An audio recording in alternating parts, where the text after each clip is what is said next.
Antes que nada, antes de continuar, le ibas a decir cualquier duda, cualquier consulta. Bueno, voy a cerrar mi cámara para que, a ver si está más rápido.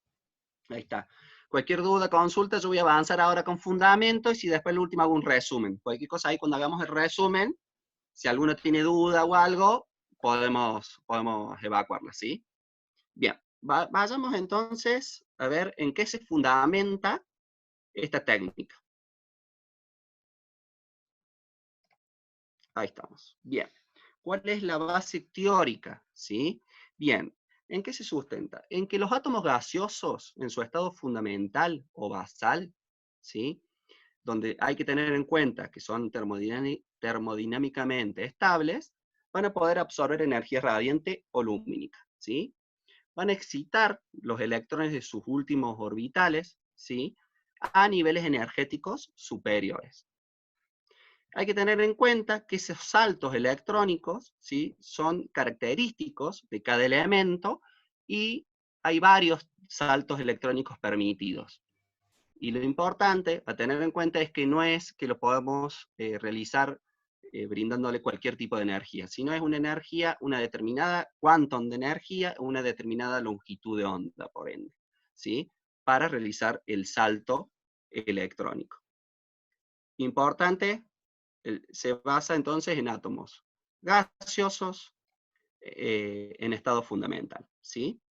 Podemos ver en la siguiente filimina que tenemos, por ejemplo, los saltos permitidos, electrónicos permitidos, o posibles, no permitidos, para sodio y potasio, por ejemplo. Podemos ver donde el sodio, un electrón del 3s, puede saltar a un orbital 4p, si lo irradiamos con una longitud de onda de 330,3 330,3 nanómetros, ¿sí? Si lo irradiamos con una longitud de onda mayor, que sería una energía menor, salta a un 3D. Igual con el potasio, y ahora podemos ver en otra que se ve más clarito, para el plomo, donde tenemos diferentes saltos electrónicos permitidos, ¿sí? Y las diferentes longitudes de onda asociadas. Lo importante no es acordarse longitud de onda, ni mucho menos, ¿no? Lo importante es comprender la teoría, ¿sí? Y de estas bandas o saltos electrónicos permitidos, siempre hay para cada elemento algunos que se pueden producir con mayor probabilidad. A esos que se generan con mayor probabilidad de cada elemento se denominan líneas resonantes. Con esas líneas resonantes, ¿sí? Que están asociadas a una longitud de onda específica, son con las que vamos a irradiar nuestra muestra para determinar, ¿sí? La concentración de las mismas. Porque es con la que mayor probabilidad el salto electrónico se produce. Entonces esas se denominan líneas resonantes, ¿sí? Bien, fui medio rápido, pero es cortito, y podemos ver ahora un resumen, entonces, hasta acá, de la base en que se sustenta. Entonces, en que los átomos gaseosos, en su estado fundamental, pueden absorber la radiación, ¿sí? A longitudes de onda específicas, correspondientes a las transiciones electrónicas de sus orbitales externos, ¿sí? Algo que no habíamos visto hasta acá, o que sí se los comento rápidamente, es que dado que cada especie posee saltos energéticos característicos, la espectroscopia puede utilizarse para identificar elementos, ¿sí? Es así que en esta técnica nos va a permitir identificar todos estos elementos que están pintados de la tabla periódica, ¿sí? Nos permiten identificar esta técnica, ¿sí? Ahora les hago una pregunta. Ya han visto la otra espectroscopía por UV visible. Esta vimos que dado que cada elemento tiene saltos electrónicos permitidos y son únicos, entonces podemos identificar elementos. ¿Podremos también cuantificar? Bueno, se las respondo así no hacemos, sino acá con internet y el Zoom y todo se va a complicar. La respuesta es sí. Al igual que en la otra espectroscopia, si se cumple la ley de Beer, ¿sí? Podemos cuantificar también. No solo identificar, sino cuantificar. Es una técnica cualitativa y cuantitativa, ¿sí? Repasemos. ¿Qué es lo que nos decía la ley de Beer? Que la radiación monocromática ¿sí? Para una radiación monocromática, la absorbancia era directamente proporcional al camino óptico. En nuestro caso tenemos la llama, ¿sí? El ancho de nuestra llama, ya vamos a ver por qué, cómo es todo el procedimiento para llegar a tener la muestra allí. El ancho del paso óptico y la concentración de la especie absorbente. Si acá abajo vemos la formulita, tenemos que la absorbancia es la absortividad, que eso depende del elemento, ¿sí? La longitud de camino óptico y la concentración. Si el camino óptico lo mantenemos constante, la absorbancia va a estar en función de ¿qué? De la concentración. Por eso esta gráfica que tenemos aquí, ¿sí? Podemos estar relacionando la absorbancia con la concentración. Podemos ver que tiene una relación lineal, ¿sí? Y sí se desvía de la linealidad ya a grandes concentraciones. ¿Qué nos permite esta relación lineal? Que nosotros generemos soluciones patrones. ¿Qué son soluciones patrones? Soluciones de concentraciones conocidas, ¿sí? De nuestro analito, y las analicemos por el equipo. Y relacionemos una concentración conocida, por ejemplo 2 ppm, qué absorbancia nos da, hacemos la gráfica. En este sistema, si no en los equipos nuevos, no modernos, se ponen en el software y solo nos genera la curva de calibrado.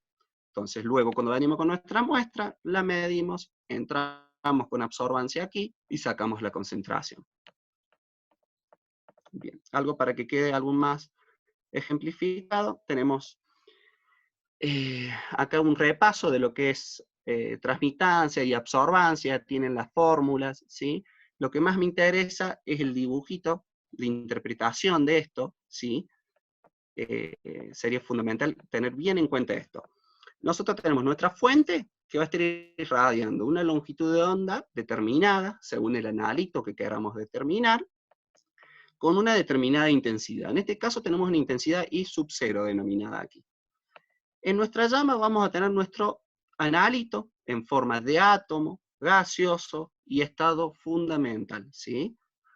¿Qué va a hacer? Va a absorber parte de esta longitud de onda, de la intensidad de esta longitud de onda, llegando a transmitir y llegar al detector una intensidad mucho menor. Por eso es una línea gruesa, ¿sí? Y una línea finita, ¿sí? El detector lo que va a hacer, va a traducir esta diferencia, ¿sí? De lo que está emitiendo la fuente y de lo que realmente le está llegando al detector.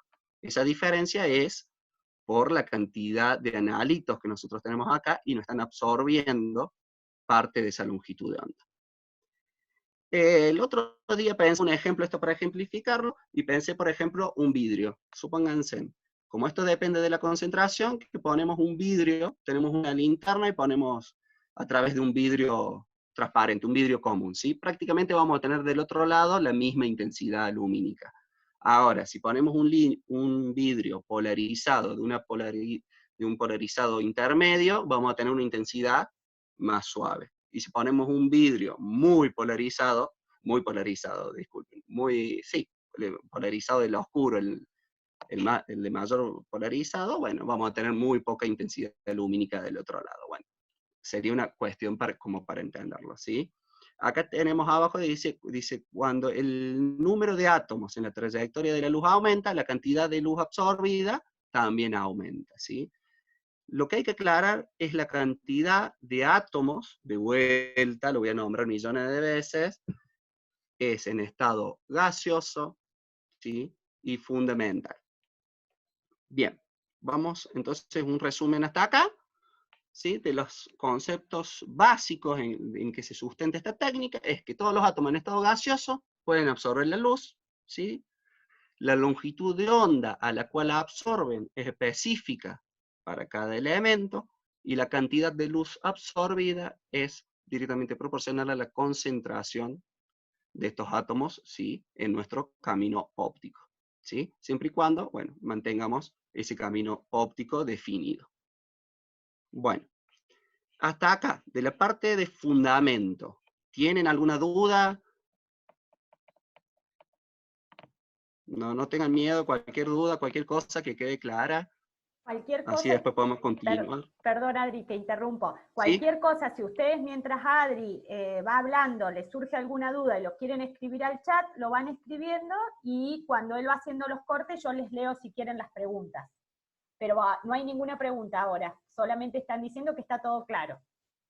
Perfecto, perfecto. Bueno, entonces vamos a continuar, ¿sí? Viendo el instrumental.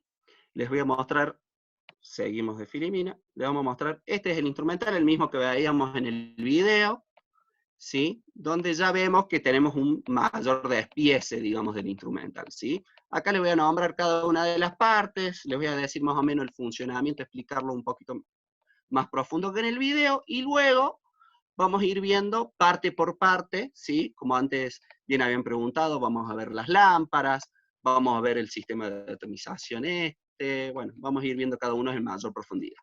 Entonces comenzamos con esto, ¿sí?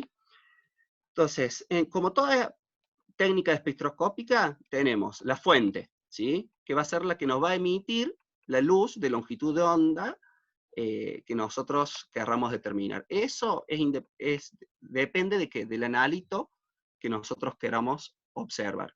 Hay equipos que tienen 8 lámparas, hay equipos que tienen 4, se pueden sacar, cambiar y se pone una lámpara, ¿sí? Ya vamos a ver cuáles son, según el analito que querramos determinar. Luego tenemos el sistema de atomización, ¿sí? Aquí lo podemos ver aquí abajo, ¿sí? Que era donde veían que ponían el beaker con nuestra muestra líquida, se succionaba y de por medio de varios procesos, que ya vamos a entrar a verlos, llegaba la llama. Y nuestro analito lo tenemos en estado gaseoso, atómico, gaseoso y fundamental en la llama, por donde va a estar pasando la luz que irradia nuestra fuente, ¿sí?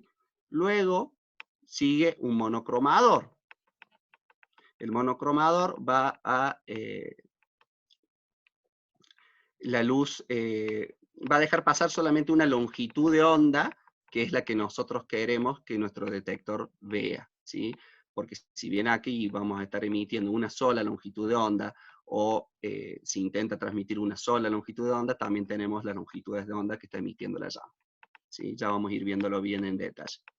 Y luego tenemos el detector, ¿sí? Y el transductor eléctrico. El detector nos va a dar una señal eléctrica y luego necesitamos todo un software y un transductor que va a traducir eso, ¿sí? A absorbancia, luego a concentración. Bien, ¿cómo es el procedimiento de este equipo? Entonces, lo vemos una vez más aquí, se los explico, es nuestra muestra líquida, se succiona por este capital en el atomizador, ¿sí? Se genera un spray, se mezcla con los dos gases, tenemos un gas que ingresa, que es el oxidante, un gas combustible que van a ser para poder generar la llama, se genera una mezcla de todo eso y llegan a la llama, ¿sí? Donde ahí vamos a tener nuestra muestra atomizada. Se irradia con esa luz, el monocromador separa la longitud de onda que nosotros queremos determinar o ver con nuestro detector y el detector la lee, ¿sí? Bien. Podemos, bueno, algo que les quería comentar, ahora se los comento nada más. Esta forma de atomizar se denomina atomización por llama, por eso es espectroscopía de absorción atómica por llama sería. Existe otra técnica que todo lo demás sigue igual, solamente que se saca este atomizador de llama y se atomiza la muestra por otra forma, ¿sí? Ahora se los nombro, es por tubo de grafito u horno de grafito, ¿sí? Si ven, tenemos la fuente, tenemos el monocromador, detector, todo lo mismo, solamente que no tenemos la llama, ¿sí? Aquí la muestra se atomiza termoeléctricamente. Después más adelante ya tengo otras filiminas y les voy a mostrar el funcionamiento básico de este, ¿sí? Nos vamos a hacer más hincapié en el de llama. ¿Hasta acá alguna consulta, alguna duda? Bueno, si nadie dice nada, sigo entonces. Vamos a ir viendo cada parte del instrumental. Comenzamos con las fuentes de radiación, como preguntaba ahí un compañero. Existen dos tipos de lámparas principales que se emplean en estos equipos, ¿sí? Son las lámparas de cátodo hueco y las lámparas de descarga sin electrodos, ¿sí?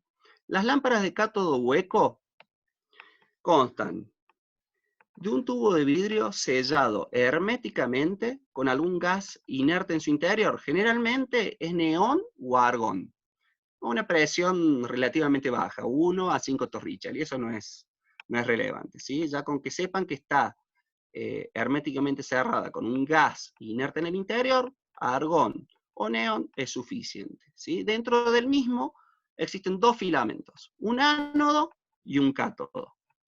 El ánodo generalmente está formado por un alambre de níquel o tucteno, y el cátodo, ¿sí?, tiene una forma de cilindro en el cual está depositada la sal o el metal que nosotros queremos analizar. Por eso existen lámparas, en este caso de cátodo hueco, que son exclusivas para cada elemento, o incluso vienen algunas que son multielementos, de 2 o 3 elementos. ¿Sí? En ese caso tendrían depositadas sales o metal de 3 elementos diferentes. ¿Sí? Ya después más adelante ya vemos una comparación y ventajas de eso. Bien, esa sería la lámpara. ¿Cómo funciona esta lámpara? ¿Cómo hacemos para que esta lámpara emita una radiación lumínica de una determinada longitud de onda? Bien, de esta manera. En estos dos filamentos se va a generar un potencial, ¿sí? Esa diferencia de potencial, ¿qué va a producir? Va a producir la ionización, ¿sí?, del gas inerte que contiene esa lámpara. El gas cargado positivamente va a ser atraído por este cátodo cargado negativamente y va a chocar contra este y va a desalojar átomos del metal, ¿sí?, que está allí depositado. Esto se denomina como bombardeo iónico, ¿sí? Entonces, aquí tenemos el desalojo, tenemos el metal, ¿sí? Luego, este metal que está pulverizado, ¿sí?, al chocar nuevamente con otro átomo de gas excitado, ¿sí?, va a producir la excitación de este metal. Como habíamos dicho anteriormente en fundamento, ¿sí?, en las bases de absorción atómica, cuando este metal se excite va a estar en un estado que va a ser termodinámicamente inestable. Entonces inmediatamente luego ese electrón que saltó a un orbital de mayor energía va a regresar. Cuando regrese a su orbital termodinámicamente estable o de estado basal, va a emitir una luz, y esa luz va a ser la luz de la determinada longitud de onda para ese elemento y para ese salto electrónico, ¿sí? Bien, esto es importante que lo entiendan. Así que si no queda claro, por ahí si me quieren cortar ahora, preguntar algo. Adri, hay una Sí, pregunta. sí. Francisco te pregunta qué tipos de sales hay depositadas en el cátodo. Claro, depende de qué elemento vas a determinar, ¿sí? Si es de sodio, van a ser sales de sodio o sodio solo. Hay lámparas que son combinadas, la verdad que no recuerdo bien cuáles son, porque hay ciertas combinaciones que se pueden hacer de las lámparas que vienen multielementos, que se llaman. Son ciertas combinaciones posibles que el fabricante garantiza que funcionen. Perdona, corto ¿Sí? un poquito ahí en esa parte, Adri, ¿Sí? perdón que me meta. No, por Sí, favor, Sole. si bien vienen lámparas combinadas, pero viste que la mayoría suelen usar las lámparas individuales porque tienen Sí, algunas desventajas. Se pierde un poquito de, digamos, de precisión en la medición cuando tal vez vos exactamente. lo vas a mostrar más adelante, pero las No, después se combinadas, los comentaba nomás, pero sí, justamente es eso. Se pierde precisión, tiene más desgaste, por ahí el potencial que se le da a los filamentos es diferente para cada elemento. Entonces, si nosotros tenemos una lámpara que tiene 3 elementos, supónganse, y trabajo con zinc, sodio y potasio, supongan. Y el potasio, tengo que darle un potencial más grande a los filamentos para llegar a liberar el potasio, los otros también ya los tengo liberados. Entonces estoy gastando, digamos, los 3 elementos por usar uno. No sé si me expliqué. Entonces esa tiene la desventaja que, sí, por ahí te ahorras en comprar una sola lámpara para ver 3 elementos, pero tiene desventaja de esas, desventajas de interferencias. Generalmente lo recomendado es usar lámparas de un solo elemento. No sé si Sole querés agregar algo. Esa acotación de decir, yo creo que las combinadas, salvo que sea que siempre quieras determinar los mismos elementos, y que se determinen en simultáneo, viste, muestras que sepan que, Claro. como daba el ejemplo, qué sé yo, Adrián recién, que tengan, ustedes están trabajando en la parte de control de calidad, por ejemplo, y saben que siempre en esas muestras tienen que determinar sodio, zinc y potasio, por decirles cualquier elemento. Bueno, tal vez en esos casos se justifica comprar, digamos, estas lámparas combinadas. Si no, lo ideal es ir adquiriendo las lámparas individuales, digamos, como para tener más precisión, Claro. y lo que comentaba Adrián también, como para mantenerlas y que no se desgasten innecesariamente, digamos, los otros metales o sales, digamos, que no estamos usando. No hay más Exactamente. preguntas en el chat. No sé si alguien más tiene alguna Bueno, consulta, si no, sigue Adri. bueno. Lo único, Ahí me bueno, parece que hay perfecto. alguien. Dale, a ver, no te veo el chat. Mucho gusto. ¿Me escuchan? Sí. Quería hacer una consulta. Viendo Sí. este esquema que plantean, quizás para entenderlo mejor, esto tiene una vida útil, la lámpara, según las horas seguramente, pero todo vuelve a su estado después. Bien, bien, muy buena pregunta. La verdad que se me pasó comentarles eso. Luego que vuelve del estado excitado, el metal, se puede volver a depositar en el cátodo o también en las paredes de las lámparas, dándole esa tonalidad así como que está quemada, como metálica. Por eso también es que tienen una determinada vida útil, ¿sí? Como les comentaba, tienen un determinado potencial. El equipo ya sabe, el método que ustedes usan en el equipo o el software, ya sabe qué intensidad, qué diferencia de potencial le tiene que dar a estos filamentos. A veces cuando la lámpara se va agotando, lo que se sale a hacer es aumentarle este potencial, ¿sí? Pero una vez que ya no tenemos más sales o el metal en este cátodo, la lámpara ya no hay forma de, por más potencial que le demos, de tenerla en funcionamiento. Sí, tienen una vida útil limitada. No sé si te queda claro, si vas a otra cosa. Sí, era ¿Sí? para saber si las sales se iban agotando. Sí, se van agotando. Sí, justamente por eso también los multielementos por ahí no las recomiendan, no solo por interferencias, sino por esas cosas, porque por ahí lo usaste para un solo elemento y los otros se te gastan lo mismo, ¿sí? Porque no podés seleccionar en el choque, en el bombardeo iónico ese, que vaya y choque solamente al de zinc y no a los otros. Entonces siempre se te van eliminando todos los elementos. Lo que saben recomendar con esas lámparas es tenerlas en el caso como si fuera para un backup. Entonces, para no tener de repuesto una lámpara de cada elemento, tienen una multielemento de repuesto. Entonces, estás cubierto por 3 elementos, digamos. Se te rompe una, pones esa multielemento, trabajas con ese elemento hasta que te llegue la otra de un solo elemento. ¿Alguna otra preguntita? En el chat no hay preguntas. Bueno, continuamos entonces. Cualquier cosa me dicen y paramos.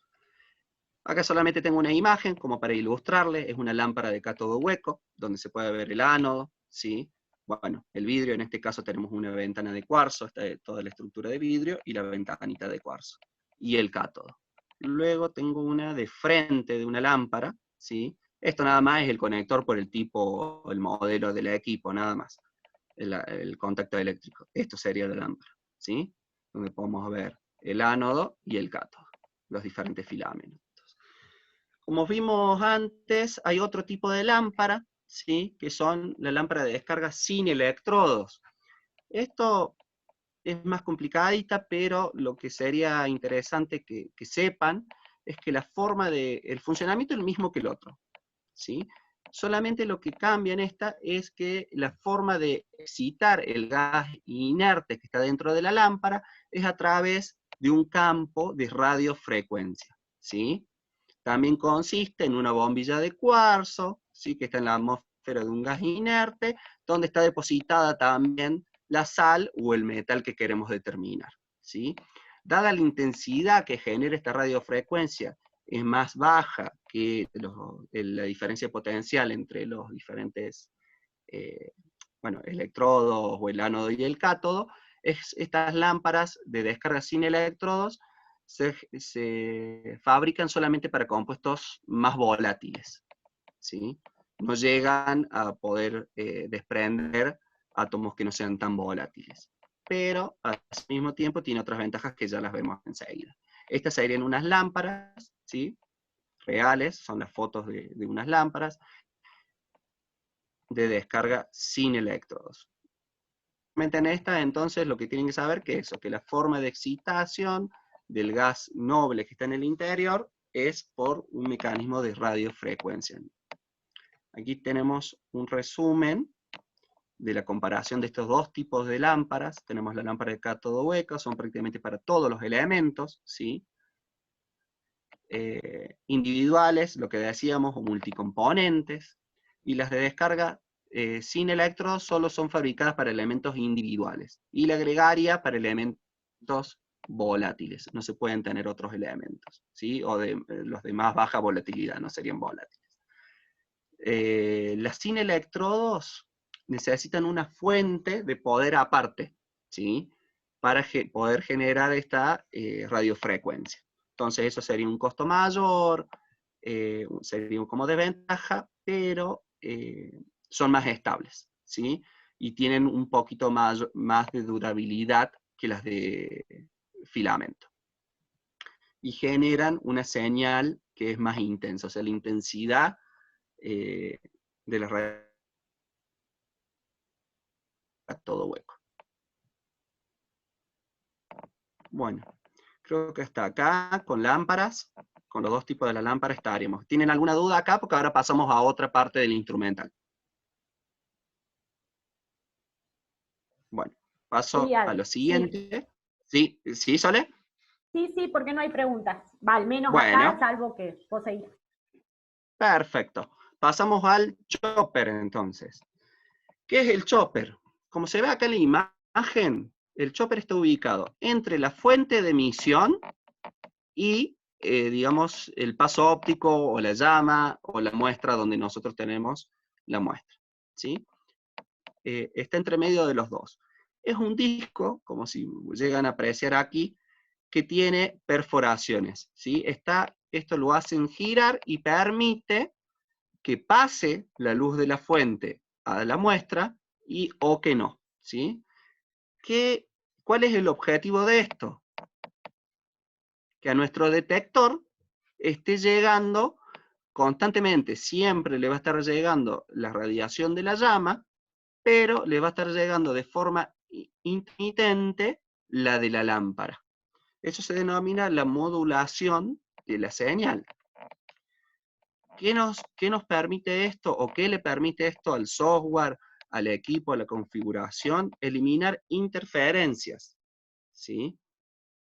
Interferencias ya sean por la fuente, variaciones en este proceso de emisión de la lámpara, tenemos variaciones de intensidades. Bueno, con esta diferencia el equipo puede corregirlo. Es así también que tenemos dos configuraciones diferentes, nosotros las que estábamos viendo, y por comodidad, digamos, yo le voy poniendo, y es la más común, es la del espectrofotómetro de simple haz. Teníamos la fuente, este chopper, las llamas, ¿sí? Y el monocromador y detector. Pero tenemos una configuración de doble haz, ¿sí? Este chopper además está dividiendo la radiación de la fuente en dos. Una que pasa por la llama y otra que constantemente está pasando por fuera de la misma. Las dos en un punto se unen, pasan por el monocromador y llegan al detector. Todo tiene el mismo objetivo, que es de disminuir, ¿sí?, interferencias. Correcciones ya sean por pérdida de potencial debido a la absorción o a la dispersión de la radiación por la propia llama, ¿sí? O corrección por fluctuaciones de intensidad, como les decía anteriormente, en la lámpara, ¿sí? Al tener este de referencia, si hay una disminución, una variación de la intensidad en la lámpara, el sistema lo puede corregir, ¿sí? Perfecto. No sé si hasta acá le queda claro esto, que es medio complicadito de entenderlo. Por ahí no sería el cómo hace la corrección, sino para qué, digamos, qué función cumple el chopper y las dos configuraciones posibles que tienen, ópticas, ¿sí? Estas serían dos configuraciones ópticas posibles. ¿Hay alguna consulta, Sole? No. No, Adri, ninguna consulta. Bueno, Ambos pasamos casos entonces. están con modulación de la señal. ¿Cómo? El chopper de doble A también tiene modulación de la señal escalonada, como mostraste en el caso. Exactamente, porque va girando al mismo tiempo de refractarla, digamos, tenés una que va pasando continuamente por fuera de la llama y la otra de manera intermitente por la llama. De esa manera de llegarle una alterna y una continua es como la modula, digamos.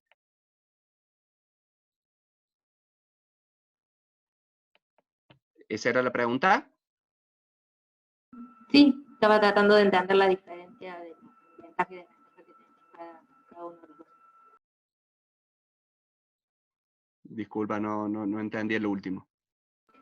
Que estaba tratando de entender la diferencia entre usar uno de A simple y uno de A doble. Y pensé que Y podía el de haz doble, la verdad es mejor, son algunos, incluso hay otros que ya no se los quería complicar, que tienen otra lámpara, que son corrección de fondo, ponen otra lámpara de deuterio, bueno, que también emite otras radiaciones de longitudes de onda y el detector lo mide, pero ya sería complicarles mucho más, digamos, la existencia y hilar muy fino en las diferentes configuraciones.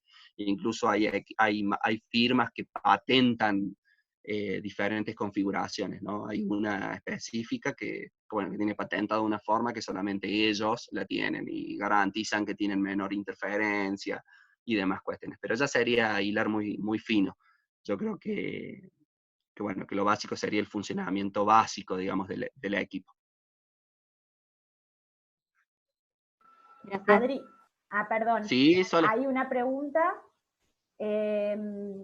Pregunta Moisés si el de doble se utilizaría para eliminar las interferencias del aire, así como si fuese el blanco. No, No. el blanco Responde. se hace con una muestra, digamos, con la matriz, o sea, con donde tenemos nuestra muestra diluida, con ese sería el blanco. Se pone el beaker, se hace la succión y se lee qué absorbancia tiene eso. ¿Sí? Esto es lo que al tener este haz, el de doble haz, al tener una constante que está pasando por fuera de la llama, ¿sí?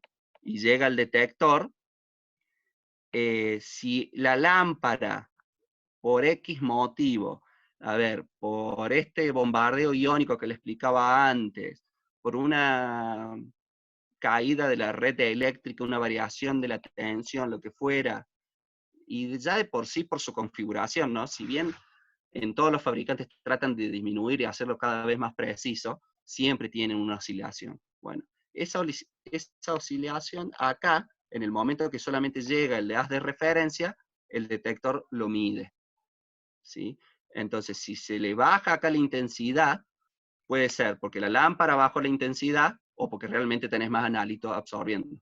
Pero al estarlo modulando, y constantemente es una velocidad muy rápida, si no es que mide un minuto en una posición, otro minuto en otro, es algo constante, puede modular y ver si esa variación es de la fuente o es porque realmente tenemos más analito en la muestra.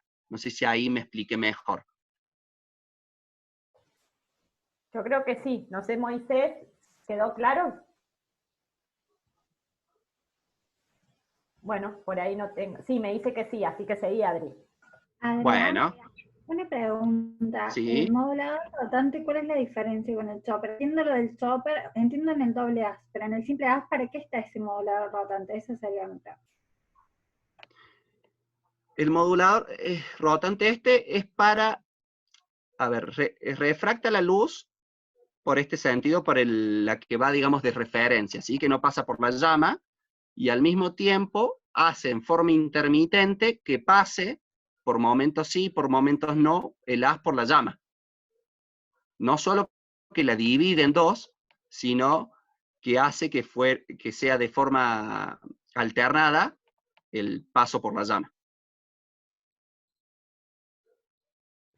O sea, al del simple as, en el... Sí, ese me ¿Cómo? interesa. El de simple as me interesa. ¿Cuál es la función de ese modulador rotante que tenés en el simple as? En el de simple as, lo que hace es, por momentos bloquea que vos te llegue al detector solamente la radiación de la lámpara, y por momentos no, te llega lo que emite la fuente y lo de la llama. Ah, perfecto. Gracias. Entonces ahí puede hacer la diferencia entre las dos. ¿Seguro? ¿Te queda claro? Si no, Sí, trato de sí. explicarme mejor. Sí, ahora sí. Me parece la primera partecita ahí. Gracias. Ah, bueno. Perfecto. Bueno, si no hay ninguna más de esta, pasamos a la siguiente parte del instrumental, que yo creo que es la más interesante, la que más parte tenemos, ¿sí? Que es la parte del atomizador. En este caso, de nuevo, vamos a hablar sobre el atomizador de llama, ¿sí? Ya habíamos visto antes, le había adelantado que hay otro tipo de atomizador, que es el por horno de grafito. Queda un minuto, Sole. ¿Querés que Sí. desconectemos y empiezo con esto? Exacto, eso te iba a decir, conectemos nuevamente, así empezás con el atomizador. Si ya arranco con este, yo creo que ya con ese terminamos esta parte. Perfecto, ahí cortamos entonces. Dale.